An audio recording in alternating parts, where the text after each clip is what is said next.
Ve'elu en aspekot. On a dit, d'Afré à Moudbet, qu'un endroit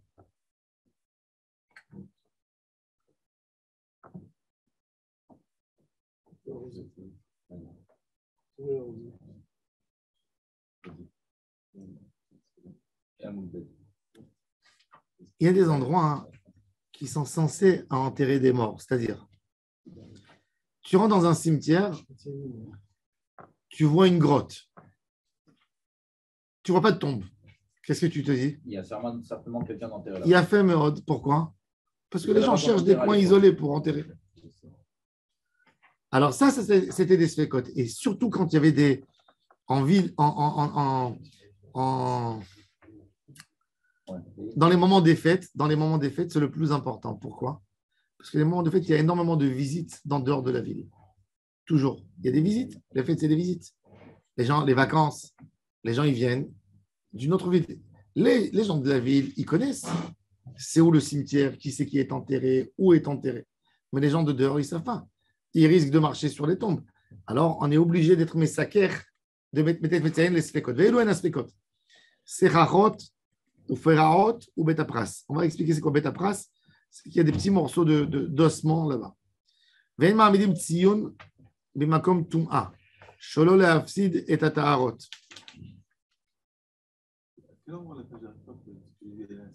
Et à Moudbet, au début, à la 7e ligne d'en haut. Ve'en ma'amidim tzion b'makom tum'a. Shelo le'afsid et ata'arot. Il dit. On a déjà avancé tout ça. Hein. Oui, on a fait tout ça.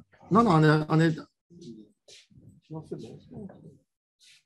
Il dit jusqu'à quelle distance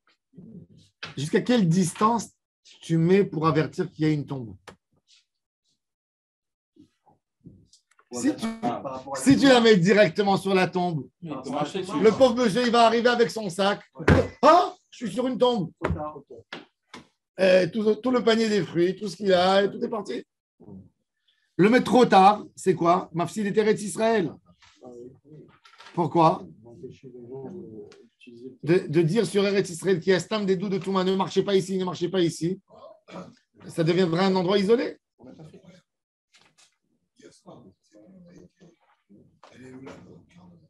Ah, vous êtes parti à Atfat. Et les tombes, elles sont très serrées. Très serrées. On ne savait pas où marcher, on ne savait pas où aller, on ne savait pas où mettre son sac. Ouais, alors voilà, il mettait. Donc on n'abîme pas comme ça Eretz Israël. Vekazait minamet eno metame be'ohel. On n'est pas metame à la kazait. Pourquoi? Parce qu'il faut savoir, je vais expliquer. Exactement. Qu'est-ce qui est metame bichlal be'ohel? Rentrer dans une chambre qui a une toum atmet. C'est même pas kazait. C'est rovarakav qu'il faut pour que ça soit métamé. Il faut qu'il y ait des ossements d'une quantité importante pour qu'un homme qui rentre dans la chambre, il devient tamé, ou pour qu'un Kohen qui rentre, il devienne tamé. Une colonne vertébrale, un crâne. Ça, c'est l'obligation de mettre une tombe. Ah, d'accord. C'est quoi la quantité minimum d'ossements? Alors, il y a une quantité minimum d'ossements il y a une quantité d'ossements importante pour faire une tombe individuelle. C'est qu'on trouve ou le dos entier, ou la majorité des ossements du corps, ou le crâne. Ouais. Ou, ça, c'est par rapport à une tombe. Mais non. Il manquait un ce matin. Ça, c'est par rapport à ça. Et pour une tombe, il faut revoir. On va voir tout de suite. Regardez. Des halachot. Il y a des halachot ici. Il y a beaucoup de halachot. Quand on va parler de halachot de Toum'a et Tahara. Ve'atanya, comment on voit? Elu shemetam'in be'ohel kazait minamet. Amarav papa. Acha bekazait metzumtzam askinan. Bémet, il y a un débat. Est-ce que c'est kazait metamé be'ohel? Et pourquoi tu n'as pas écrit qu'il y a kazait? Pourquoi tu ne mets pas un panneau? Si ça rend tamé, kazait. Ouais. Il dit non, c'est kazait metzumtzam. Et je n'ai pas envie qu'on brûle des choses sur ce cadet. Sauf Mirsar Chasser. Moutav isarfon alav trouma vekodashim lefi shara, val isrefon alav le'olam. Je préfère laisser ça dans l'obscurité. Je me dis, avec le temps, il va se dégrader. Il va partir. Si je mets un panneau, ça va rester pour toujours. Exactement. Donc, vous avez une stratégie. Même pour ça, ben non, on attend que ça s'abîme. Et quand il va venir poser la question au rabbin, il brûle les troumottes. C'est mieux que de l'interdire pour 100 ans. Ve'elu en aspekot, srachot ou perarot. Srachot ilan amesech ala aretz. Sracha, c'est un arbre à côté du cimetière. Ils mettaient des tombes sous les cimetières, sous les arbres. Perarot, avanim, peruot, yotzot, minagader, des pierres qui débordaient. Betapras, keditnan, comme on a vu dans la Mishnah, c'est quoi Betapras? Choresh et akever, aré où on sait Betaperas. Mais comment on sait? Melo marane, me'ama. Vous avez un Betapras. Il laboure un endroit où il y avait une tombe. On ne trouve pas la tombe. Non, il y avait des restes, pas des tombes. Takever, il y a écrit là. Oui, mais il y avait une ancienne tombe. Il faut savoir, pour que vous compreniez cette halakha, les tombes qu'il y a aujourd'hui, on a parlé de l'influence grecque. C'est la manière hellénique d'enterrer. Ce n'est pas la manière juive. Aujourd'hui, ils font de ça.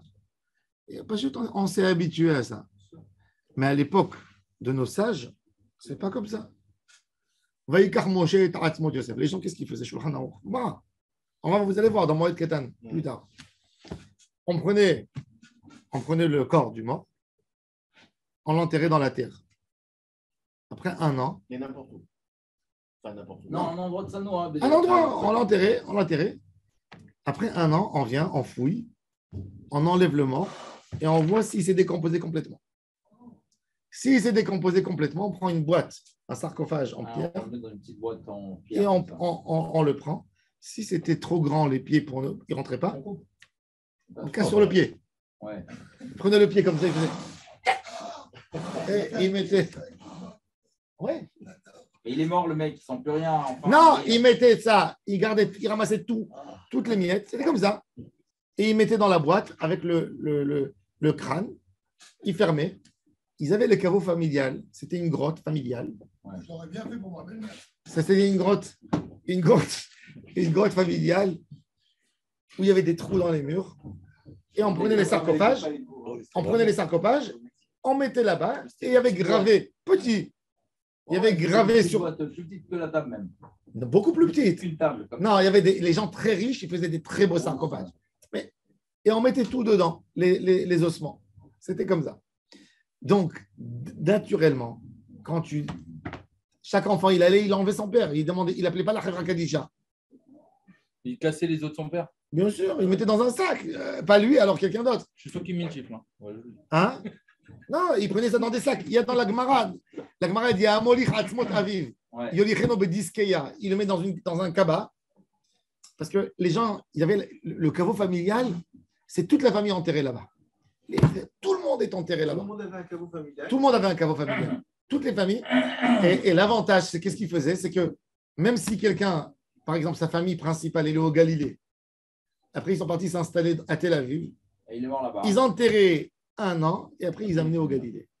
Dans l'endroit où il y avait tous les. C'était comme ça. Le Holir Tamid. Pourquoi ils n'enterraient pas tout de suite dans le caveau familial? Parce que c'est trop grand. Ça prenait 30 places. Et ils ne voulaient pas. Ils prenaient des endroits qui n'étaient pas utilisés comme des grottes. Et ils travaillaient là-dedans. Ils mettaient. Vous allez voir la tombe de Rabban Gamliel à Beth She'arim. Vous avez la tombe de Rabbi. C'est tous des sarcophages. Après, avec le temps, nous, on a adopté la forme d'enterrement hellénite. Deux questions. La première, si c'est un tzaddik, il n'est pas décomposé. Si, il est décomposé. Les os, ils ne sont pas décomposés. Le corps, il se décompose, comme qu'il a dit Shlomo HaMelech. Agouf yashuv el afar ve'anefesh tashuv el Elohim. C'est écrit Rekav atzamot kina. Celui qui est jaloux, c'est les ossements qui vont pourrir. Mais les parties molles, c'est une partie indispensable. L'homme, c'est Adam. Adama. Hachem, il dit à Adam, tu reviendras à la terre d'où je t'ai pris. Bon, il y a des cas particuliers. Le Rida, moi j'ai posé la question avant de Radiaou. Je lui ai dit, il était dans sa forme. Il m'a dit non, il y avait des ossements. Il m'a dit les ossements, ils se sont représentés, ils se sont collés comme quand ils ont amené le Rida de Livan en Israël. La Chevra Kadisha, elle a tout mis dans une valise et elle a envoyé comme ça. Quand c'est arrivé à Ben Gurion, c'est écrit, il y avait un rave, il s'est approché, ça bougeait, ça faisait du bruit, il s'est évanoui. C'est pas écrit, c'est qui. Moi, je demandais la question, il ne voulait pas me dire. Il m'a dit, Baba Haki. Il m'a dit, il a voulu ouvrir avec un tournevis la boîte en bois. Il m'a dit, ça fait du bruit. Et il a dit, il s'est évanoui. Quand il s'est évanoui, tous les rabbins, ils se sont sauvés. Et il a dit, moi, je suis resté seul. Et il m'a dit, moi, je me suis approché. Il m'a dit, je sentais le feu sur ma main quand je touchais. Je dis, Rav, on veut t'honorer. J'ai été 200 ans dans la galoute, à Livan. On veut te ramener, faire ton kavod dans ta ville que tu aimais tellement toute ta vie. C'est parti ramasser de l'argent pour Jérusalem. C'est pas doré chez la médecine, ça? Non, arrange-toi. Si ça ne te plaît pas que nous, on te touche, eh bien, arrange-toi toi-même. Il a dit, il a pris la boîte, il a ouvert comme ça, il a posé, il a bougé. Il a dit, il y avait un bruit qui commençait à se faire. Il a dit, et quand la Chevra Kadisha, ils sont rentrés, le squelette était présenté comme impeccable. Et il dit, on a entouré avec des draps, bien entouré, et ça n'a pas bougé. Et là, le Rav de Chaliaou, quand il va, il dit, puisque c'est lui qui a fait ça, il a demandé d'avoir la tombe à côté du Rida, il a enterré à côté. Ça, c'est l'histoire du Rida. Ça s'est passé comme ça avec le Rida. Mais il m'a dit, il y avait des os. Il y avait des os. Yosef Hatzadik, Vaikar Moshe et Atzmut. Le Zohar Kadosh, il dit Atzmut Yosef. Le Zohar Kadosh, il dit qu'il a pris que la Neshama de Yosef Aussi. elle est rentrée dans mon cher Benu. Il a eu un ribour. Et Atzmut Yosef, par Atzamot. Bon, le Pshat, Atzamot. La Gemara, elle dit Ayu Atzmotav shel Yehuda mitgalgelim ba'aron. והתפלל עליו משה רבנו שמע אדוני כל יהודה ואל עמו תביאנו ידיו רב לו. Ça veut dire que les ossements, ce n'est pas un gnaï, ils prenaient les os. Il y avait des sarcophages. Nous, aujourd'hui, on a pris alors, justement, qu'est-ce qu'il y avait dans un endroit comme ça, ils enterraient des morts et ils les déplaçaient là-bas. Après 50 ans, toi, tu viens, tu dis, normalement, ils ont tout déplacé d'ici. Mais ça n'empêche pas que je vais trouver. Je vais trouver une vertèbre, je vais trouver un crâne, je vais trouver. Des fois, oui. Des fois, il y a des corps. Ça dépend aussi de la manière que la personne il se nourrit. Quand quelqu'un il a bu toute sa vie de l'alcool, les os, ils sont pour eux. Elles sont pour eux. Dès que 1 an, il ne reste plus rien du tout. 2 ans, il ne reste plus rien. Il y a des gens qui gardent bien leur corps, qui mangent sain, pur. Les ossements, ils peuvent rester des années, ça ne touche pas, ça ne bouge pas. Mais le corps, il se décompose. C'est malade. Tu sais qu'il a vu les lettres avec le Rida, mais il y a quelques années, ils ont fait des fouilles pour essayer de renforcer un binyan. Ils sont tombés sur un kéver comme ça, où il y avait, je crois, un truc comme 7 sarcophages. Donc, ils te montraient bien les images des sarcophages. Et ils s'aperçoivent que c'est fort possible qu'un des sarcophages, c'était Yeshua, le deuxième, c'était Myriam, le troisième, c'était Yosef. Il y avait encore plein de frères et sœurs. Et il y a des archéologues qui disent que c'est possible. Ah, Jésus, tu veux dire? Que ce soit oui. la famille de Yeshua. La famille de Jésus. Ouais. Oui, j'ai entendu parler. Il avait plein de frères et sœurs et que tout va bien. Ah, bien sûr. Pas si vierge que ça. Les grands frères. Alléluia. Ouais. Un jour, Maria Teresa, c'est une des raisons pour qu'elle haïssait les Juifs, c'est qu'elle a vu Rabbi Yonatan Eibshitz. Quand elle était jeune, elle lui a dit fais une bénédiction à notre Sauveur, à Jésus. Il a fait pour Ponce Pilate. Alors il lui a dit donne-moi le nom de son père. Chez nous, on dit le nom du père.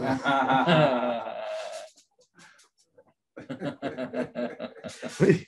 Bon, en tous les cas. Alors, il dit maintenant, on est en train de labourer un champ, on veut le rendre. Vous voyez que Minadine, on a le droit. Je vais vous dire plus que ça encore. Aujourd'hui, les religieux, ils font de la folie, des manifestations. Il faut savoir que le Rambam, il écrit Meforash dans Ilchot Avot Atouma, il dit on a le droit de déplacer une tombe et de sortir rapide. Ça veut dire il y avait un cimetière au centre-ville. Il y avait un cimetière au centre-ville. Avant, il était en dehors de la ville. La ville, elle a grandi, elle a grandi, elle a grandi. Il se retrouve au milieu de la ville. Il dit, tu l'enlèves le mort. Il dit, le vivant, il passe avant le mort. Tu l'enlèves et tu le mets ailleurs. Avec ce que ça demande. Il y a un abandon. À la fin, il y a un abandon de certains morts. Et malasot. Tu n'as pas à bloquer toute la ville et à bloquer le programme urbain, parce qu'il y a un cimetière. Il dit, je n'ai pas dit de le dévaster. Tu creuses, tu enlèves tout ce que tu vois. Tu creuses 1 mètre, par exemple. Tu prends tout avec un tamis. Et celui que tu trouves entier, tu mets entier dans les cavodes. Il y a le nom, tu mets le nom. Il n'y a pas le nom, tu ne mets pas le nom. C'est les autres morceaux que tu trouves, tu mets tout ensemble. Où ça se trouve en bas? Rambam dans Ilchot Avot Atouma, dans Ilchot Kvura, pardon. C'est comme ça. Ah oui, un Cohen, quand ils ont tout vérifié et ça a été nettoyé, c'est ça, et ça, ce que ça s'appelle justement, ça c'était le Beth Apras. C'était exactement ça. La preuve, donc. Beth Apras, c'était des champs agricoles, des terres, où qu'à un moment, il a servi pour enterrer les morts avant de les déplacer. Il n'y avait pas, il faut savoir, ça n'existait pas une tombe qu'on a enterrée et que ça reste tout le temps là-bas, qu'on ferme. Il n'y a pas. Il n'y a pas. Ça, c'est venu que par l'influence grecque. Et après, il y avait la diaspora, la galoute, ils ne voulaient plus les enlever. Il n'y avait plus de grottes, il n'y avait plus de sarcophages. Alors, ils ont fait comme ils ont fait. Mais il faut savoir qu'aujourd'hui, on se trouve dans un vrai problème. Avec tous les cimetières qu'il y a. À l'étranger. Non, ici. Il faut prendre. Pour les constructions. Moi, je dis pas. Je dis laisser la personne 30, 40 ans. Les enfants, ils ont grandi. Ils ont vieilli. Il n'y a que les petits-enfants. C'est moins douloureux. Prendre et mettre dans un sarcophage. Ça évite. Encore aujourd'hui, décoration. Mais attends, Arav Nourot, c'est un quartier. C'est un quartier. C'est énorme. C'est exagéré. On est devenu. Comme les Mexicains. Non, on est devenu Les Indiens. des gens des morts. Je dis ça avec beaucoup de mal au cœur. On veut préserver, c'est vrai. On a une histoire. Mais des fois, c'est plus logique. Il y a des souvenirs. Les souvenirs principaux, on les garde par les actions. Et non, tout ce festin autour des morts, il n'est pas bon. Il n'est pas bon. Ils ne sont plus là. Il n'est pas bon. Il ne faut pas aller au cimetière. Il ne faut pas aller tout le temps au cimetière. Je vais, mes grands-parents, une fois par 5 ans, je vais. Mes enfants, ils ne savent même pas. C'est où? Il y a vraiment une mitzvah de se faire enterrer en Israël. Parce que moi, je pense. Oui, il y a une kapara. Il y a une mahala, il n'y a pas une mitzvah. Il n'y a pas une mitzvah de se faire enterrer en Israël. Le Zohar Kadosh, il est contre ça. Le Zohar, il dit celui qui rapatrie le corps d'un juif en Eretz Israël, il accomplit le pasuk Vatavo, Vatetamou et Tarti. Alors le Talmud de Jérusalem, il dit, lui aussi, il dit, il fait ça, mais la Torah d'Israël, elle pardonne aussi cette faute. On emmène sa porcherie en Israël. Israël, c'est un endroit pour vivre. Celui qui a vécu ici, il mérite. Celui qui n'a pas vécu ici, qu'est-ce qu'il fait? Il fait comme Bilam, Tamot Nafshimot et Sharim ou Teya Hariti Kamo. Il va mourir comme un juif. Ça, je l'ai dit, ça, à quelqu'un, il m'a regardé. Aval. J'ai dit, t'es pas prêt. Les rabbinim, pourquoi les rabbinim, ils autorisent aujourd'hui? Ils disent amener les morts en Israël parce qu'ils se disent que les enfants, du fait, surtout des gens éloignés, du fait qu'ils ont les parents enterrés ici, ils vont venir souvent en Israël pour aller les voir. Et quand ils vont venir, ils vont aller au Kotel, ils vont se dire, ça ne va pas les éloigner du Ham Israël. C'est un vrai business. Non, c'est pas. À la fin, très amédim, tout le monde va se lever. Ouais, avec les pieds cassés quand même. Hein. D'accord. Je voulais la placer tout à l'heure. Ouais, je l'ai, je l'avais préparé. Bon. C'est sûr que tout ne soit pas réparé. Hein. Alors il dit, regardez, Ve'amar Rav Yehuda Amar Shmuel, Menapeach Adam Betapras Ve'olech. C'est quoi Menapeach Adam Betapras Ve'olech?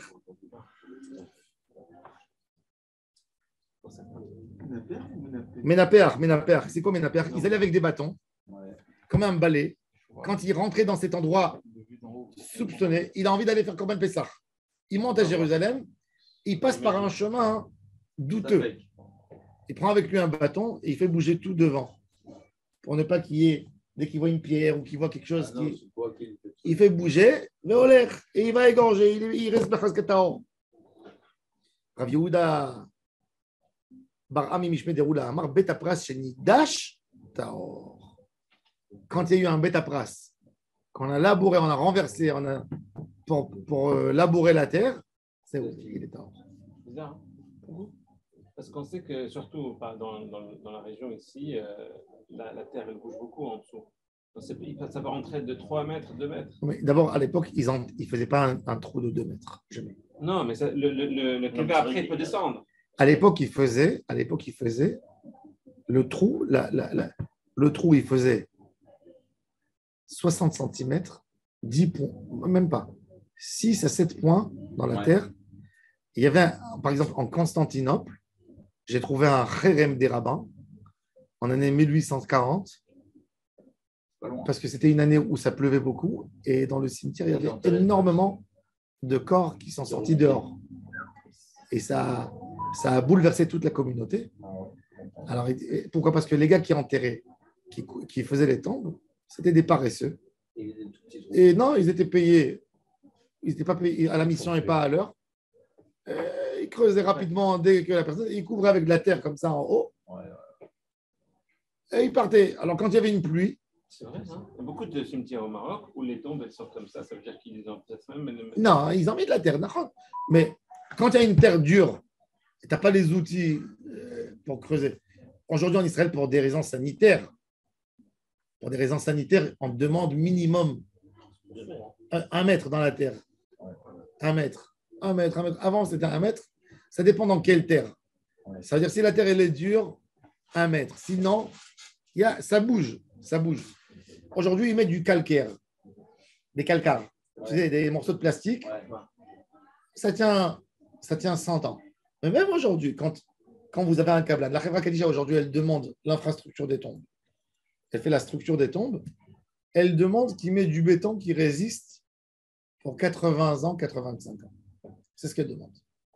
On ne va pas demander aux gens d'aller mettre du béton armé, de ce que tu mets pour des miklatim et que ça va coûter une fortune. Tu ne peux pas. Mais même dans ça, ils trichent. Il n'y a personne qui vérifie. Vous croyez qu'ils descendent dans les tombes et ils prennent des empreintes, des échantillons pour aller vérifier?